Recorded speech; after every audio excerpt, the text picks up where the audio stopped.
Hello everyone and welcome to episode 36 of the Real World Draft Series here on the channel using TEW 2020 as we are now marching on towards the Golden Grudge show. It's our last show of July as we have a backstage incident before we run the show and whatnot, as it is Shuji Ishikawa. What he fucking do? He entertained the locker room by organizing a poker tournament.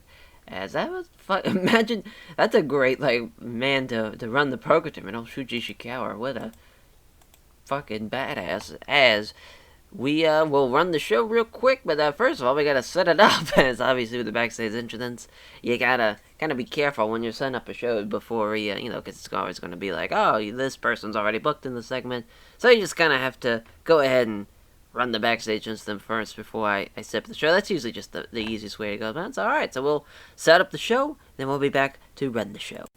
As our first of two pre-show matches, it's a women's tag matchup as the Blonde Bombshells of Allie and Chelsea Green taking on Candice LeRae and Natalya. As I felt like that's a fun little babyface, women's tag team we can do.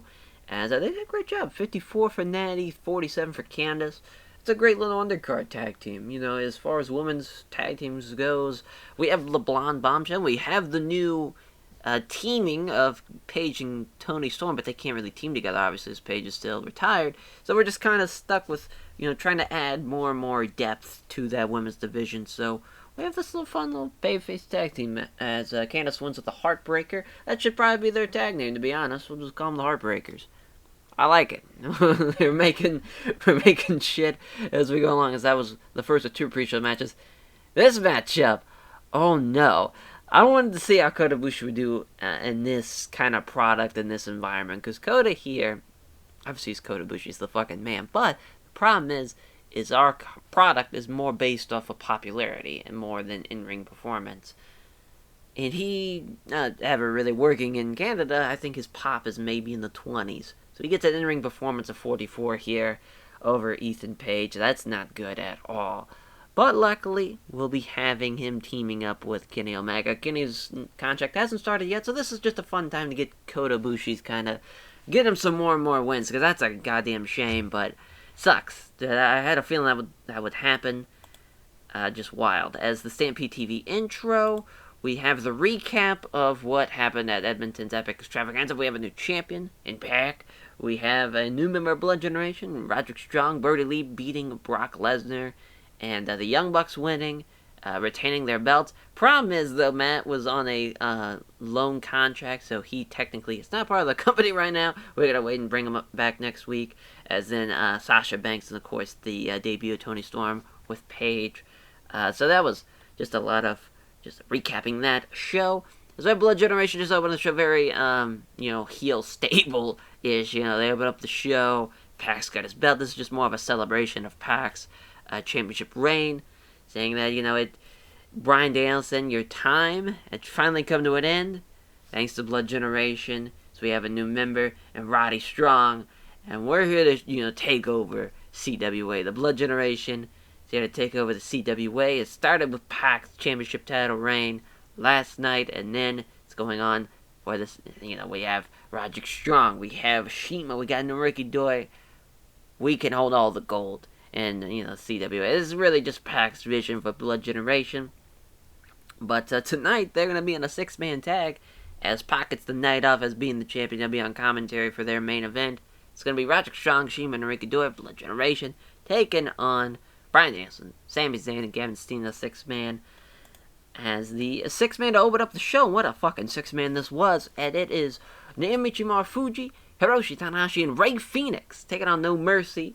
As we've had this kind of iteration of Tanahashi Marufuji with a mystery, kind of revolving 6-man, as we've had it be Hiromu before. But I feel like Rey Fenix just adds this match to another level, as they beat No Mercy when Naomichi Marufuji pinned Tomohiro Ishii with a Fisherman's Driver. Naomichi Marufuji getting the win, and Rey Fenix doing a hell of a job.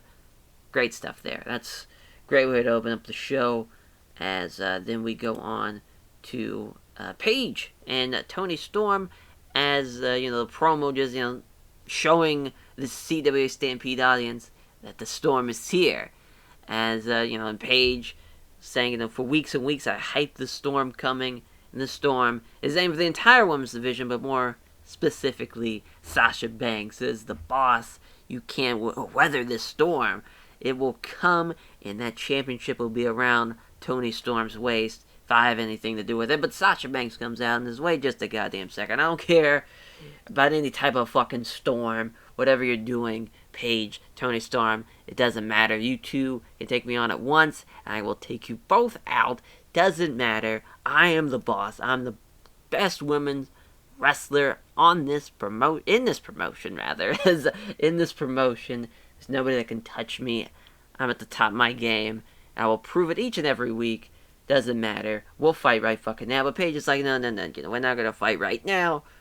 We're gonna wait. We're gonna wait until our time is right. And our time's not right now. It's just kind of the heel chickening out on the title. I mean, presumably Tasha would have put the title on the line right then and there, but Paige was like, we're not ready yet. We're not doing it better. It's going to be on her time. It's more of what she's going for there. That's a great little segment there, 63. I figured to do pretty well with just Sasha and Paige. Paige is the talker for Toni Storm. Not that I don't trust Toni Storm as the talker. It just kind of feels like that's a fun little dynamic. We don't really see that with, like, there's a women's manager with it's the woman talking. I feel like that's not really done.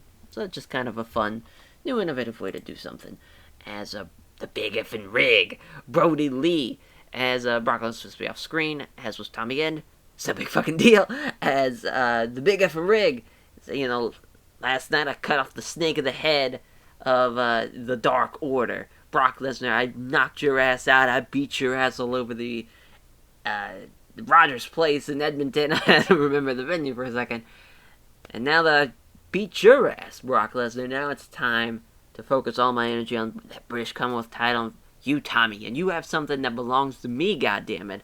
And that's going to be around my waist sooner rather than later. So just Brody Lee is having a nice little promo there. The big effing rig. Gets a 59 on the rating. We'll take that. As so far, this show's been going really, really well. We haven't had a bad segment yet, as it's main event time already, because we gave this 15 minutes, as it's Bryan Danielson, Sami Zayn, and Kevin Steen taking on Roderick Strong and Blood Generation.